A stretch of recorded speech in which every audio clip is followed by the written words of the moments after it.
Ada siapa-siapa dekat sini yang suka Hello Kitty?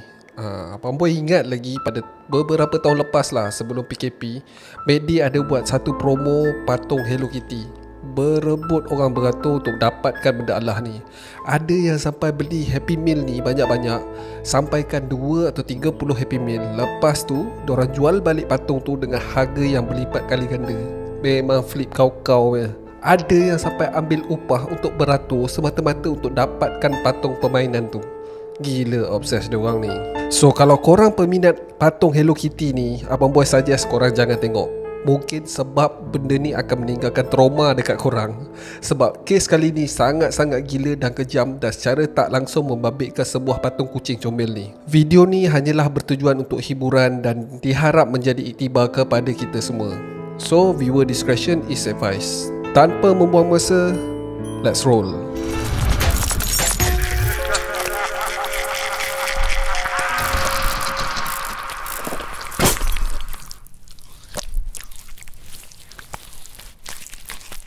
Benda ni semua terjadi pada Mei 1999 di Hong Kong, di mana seorang remaja perempuan yang berumur 14 tahun yang bernama Ah Fong membuat laporan polis mengatakan dia telah diganggu oleh hantu seorang wanita. Ah Fong telah memberi gambaran yang hantu wanita ini diikat dengan wayar elektrik dan berlumuran darah satu badan. Hantu ni telah mengganggu dia selama berminggu-minggu dan dia sekarang di dalam keadaan yang tak terurus dan depres sebab benda ni. Mula-mula polis tak percaya apa benda yang budak perempuan ni cakap. Semua ni disebabkan Ah Fong mempunyai sejarah penagihan dadah dan dikatakan selalu melepak dengan penjenayah dan gangster. Tapi apa yang Ah Fong beritahu polis selepas tu membuatkan polis terkejut beruk guys. Apa yang Ah Fong bagi tahu adalah dia sebenarnya terlibat dalam satu kes pembunuhan seorang wanita, dan wanita yang dibunuh itulah yang duduk menghantui si Ah Fong ni. Selagi Ah Fong tak mengaku, selagi itulah hantu wanita ni akan duduk kacau dia. Walaupun polis masih skeptikal, polis membuka satu fail siasatan dan follow up cerita si Ah Fong ni. Polis dan Ah Fong bersama-sama pergi ke sebuah apartmen di daerah Kowloon, Hong Kong. Apa yang diorang jumpa dalam apartmen tu akan menghantui semua yang terlibat dalam kes ni. Mula-mula diorang sampai dekat dalam apartmen tu langsung tak ada kelihatan seperti crime scene. Dalam apartmen tu sebenarnya penuh dengan merchandise Hello Kitty. Segala jenis patung, kau cakap je lah, daripada kecil hingga ke besar, poster, kapet, langsir, cadar katil dan segala-galanya. Semua Hello Kitty. Tetapi dalam banyak-banyak merchandise Hello Kitty tu, ada satu patung yang pelik. Patung-patung lain semua bersih dan dijaga rapi, tetapi ada sebuah patung plushie Hello Kitty ni kelihatan agak kotor dan berbau busuk. Patung ini adalah sebuah patung Hello Kitty berbentuk mermaid yang agak besar, dan apa yang polis jumpa dekat dalam patung tu sebenarnya mengejutkan Hong Kong dan menjadi jenayah paling kejam dalam sejarah Hong Kong. Apa yang diorang temui dalam patung tu sebenarnya adalah kepala manusia guys. Kepala seorang wanita. Menurut salah seorang daripada pegawai penyiasat, ini adalah kes yang paling tak masuk akal dan paling kejam dalam 21 perkhidmatan dia di dalam polis. Mangsa dalam kes ini sebenarnya bernama Fan Man Yi, seorang pekerja JRO di sebuah kelab malam di area Kowloon. Daripada kecil pun hidup Fan ni bergeluman dengan kesengsaraan. Dia ditinggalkan di rumah anak yatim seawal dia baby lagi guys. Kehidupan di rumah anak yatim kau tahulah, agak susah. Dikatakan Fan Man Yi dibuli oleh kanak-kanak lain dan juga didera oleh penjaga pusat penjagaan tu. Tetapi Fan Man Yi bertahan sehingga dia berumur 16 tahun. Setelah usia Fan berumur 16 tahun, pusat jagaan bertindak untuk membuang Fan sebab beranggapan yang dia boleh menjaga diri sendiri di dunia luar. Dengan tak ada skill dan duit untuk menyara hidup, Fan berbuat apa saja hanya demi untuk sesuap nasi, termasuklah melacurkan diri, mencuri dan sebagainya. So hiduplah Fan di jalanan dan lama kelamaan Fan bercampur dengan kelompok-kelompok yang boleh dianggap sebagai penjenayah, dan juga dia mula mendekati diri dia dengan dadah. Dalam masa ni dia bekerja di satu pusat pelacuran untuk menampung ketagihan dadah dia. Dan di sinilah Fan bertemu dengan seorang lelaki dan selepas itu menjadi suami Fan. Mereka berkahwin dan setahun selepas itu mereka dikurniakan seorang cahaya mata. Bunyi macam happy ending kan? Sebenarnya tak guys, hidup mereka suami isteri sangat-sangatlah toksik. Korang nak tahu pasal apa? Disebabkan si suami Fan ni adalah juga seorang penagih dadah. Jiran berdekatan mengatakan yang almost setiap malam pasangan ini akan bergaduh, dan setiap kali diorang bergaduh, Fan akan dipukul. Selepas Fan mendapat cahaya mata, Fan bertekad untuk menjalani kehidupan yang normal semata-mata untuk anak kesayangan dia.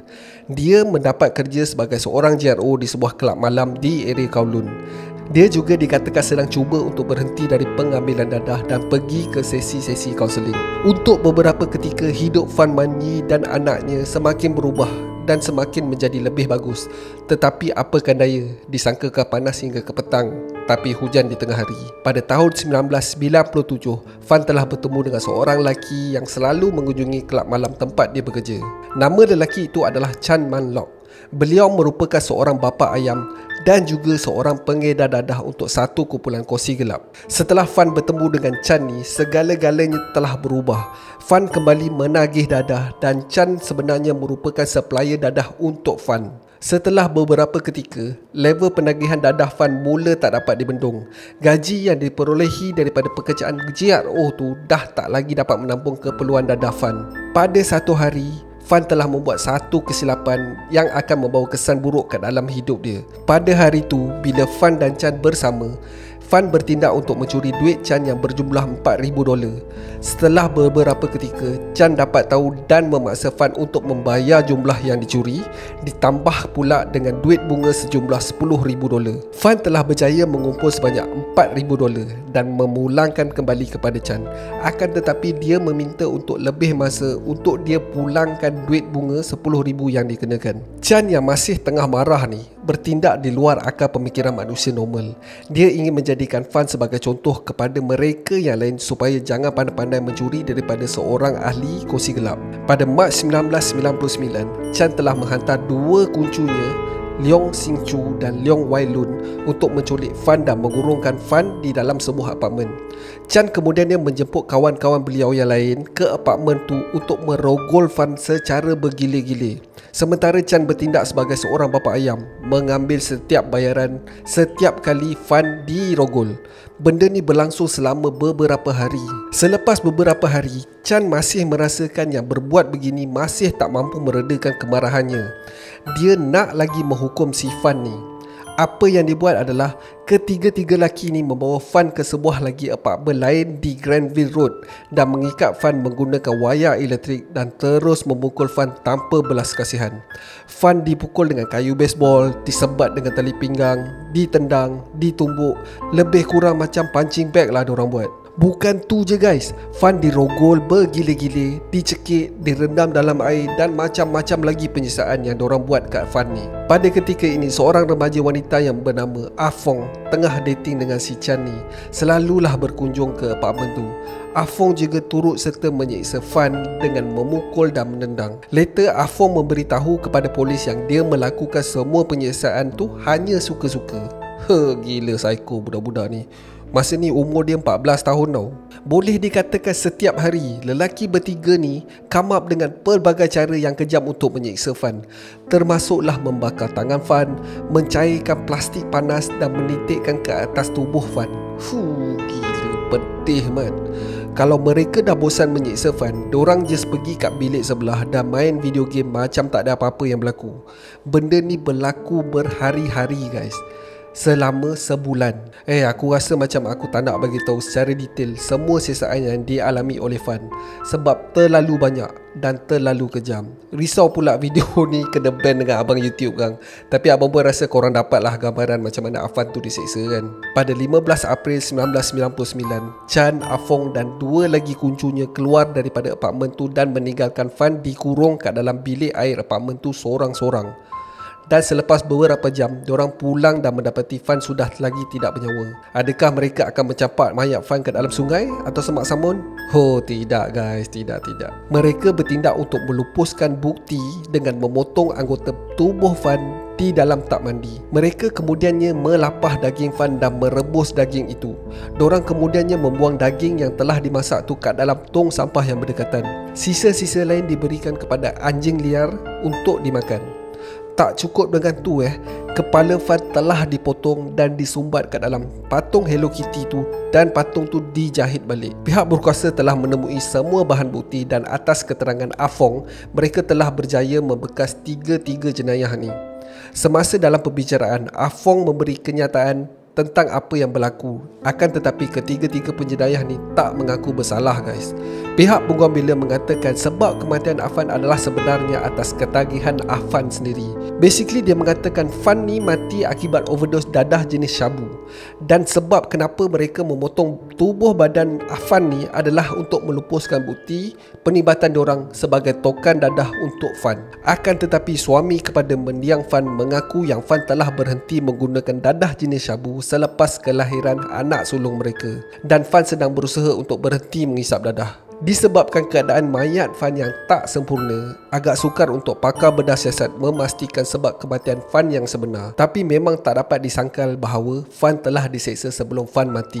Disebabkan punca kematian tak diketahui, para juri tak mahu menyabitkan kesalahan membunuh kepada penjenayah-penjenayah ni sebab tak ada bukti yang kukuh mengatakan mereka bertiga berniat untuk membunuh Fan. Korang boleh terima tak? Aduh, apa benda sia? So mereka bertiga didapati tak bersalah dengan membunuh Fan, akan tetapi dorang didapati bersalah atas kesalahan membunuh tanpa niat. Dorang dijatuhkan hukuman penjara seumur hidup dan peluang untuk diperol selepas 20 tahun penjara. Walaupun begitu, Hakim Mahkamah mengatakan dia tidak pernah berdepan dengan kes yang sebegitu kejam dilakukan oleh manusia kepada manusia yang lain.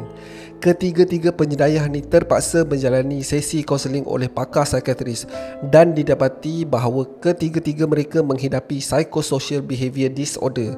Dalam erti kata lain, ketiga-tiga ni langsung tak mempunyai perasaan empati, langsung tak ada emosi dan langsung tak ada kasihan dalam melakukan kekejaman kepada manusia yang lain. Malah mereka suka apabila melihat manusia lain sengsara akibat tindakan dorang ni. Bagi remaja perempuan yang menjadi penyebab kes ni diketahui polis, dia dilepaskan sebab dia banyak membantu polis dengan memberikan keterangan dan menyediakan bahan-bahan bukti untuk pensabitan dalam kes ni. So mayat dah ditemui, penjenayah pun dah ditangkap dan dijatuhkan hukum. Mesti kita ingat benda ni settle kan? Tak guys, masih lagi tak. Di sini dah masuk part seram pula. Beberapa bulan selepas kejadian ni, ada couple baru menyewa di lantai 4 apartmen yang sama kes pembunuhan ni. Banyak kejadian pelik yang berlaku kepada dia. Ada satu hari dia tengah tidur, dia merasakan dia telah disentuh dan banyak barang dekat dalam rumah tu beralih tempat. Dan boleh dikatakan setiap malam dia terdengar bunyi suara seorang perempuan menangis daripada apartmen sebelah.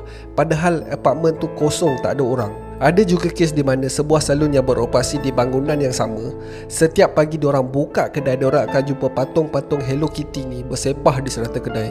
Bila diorang cek CCTV pula, diorang nampak seperti ada bayang-bayang hitam bergerak mundar-mandir di dalam kedai yang ditutup. Seramnya. Akibat kejadian-kejadian pelik ni, semua penyewa dekat dalam bangunan tu terus belah dan bangunan tu dibiarkan kosong tak berpenghuni bertahun-tahun. Sehinggalah pada tahun 2012, bangunan tu telah pun diruntuhkan. Gila kau tak berhantu? Tempat kematian tragis selalunya memang lubuk untuk aktiviti-aktiviti paranormal ni. Apa lagi tempat yang mempunyai sejarah tragis dekat Malaysia ni yang korang rasa berhantu? Korang komen dekat bawah. So that's it for today guys. Terima kasih sebab tengok video Abang Boy sampai habis. Dan kalau korang suka dengan video kali ni, Abang Boy sangat-sangat appreciate kalau korang boleh belanja Abang Boy satu like. Dan mungkin juga korang boleh consider untuk subscribe dan tekan bell notification button supaya tak terlepas video Abang Boy yang akan datang. Sokongan korang sangat-sangatlah bermakna untuk content creator kecil macam Abang Boy ni.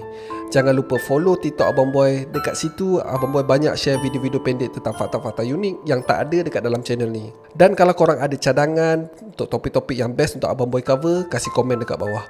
InsyaAllah Abang Boy akan mention korang dekat dalam video untuk cadangan korang. So akhir kata, be awesome, stay creepy. Assalamualaikum.